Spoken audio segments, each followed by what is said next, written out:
আজকে রেডি করব চায়ের সাথে ঠা। আসলে চায়ের সাথে ঠা না হলে কিন্তু ভালো লাগে না, কিছু একটা অবশ্যই লাগে চায়ের সাথে।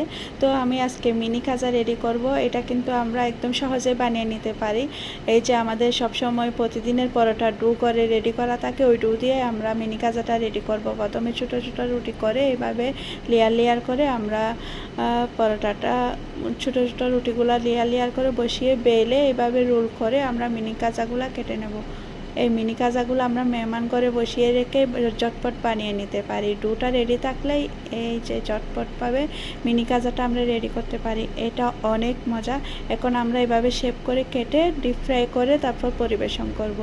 এই রেসিপিটা কিন্তু অনেক মজা, ট্রাই করবেন। আর রান্না তো সহজে হওয়া উচিত, তাই না? রান্না যদি সহজ হয় আমাদের কিন্তু কাজটাও ইজি হয়ে গেল, চটপট বানিয়ে নেওয়া যায়।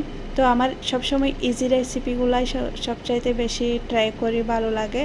তো ভালো লাগলে আপনারা ট্রাই করবেন, নিশ্চয়ই ভালো লাগবে। এনজয়। আল্লাহ হাফেজ।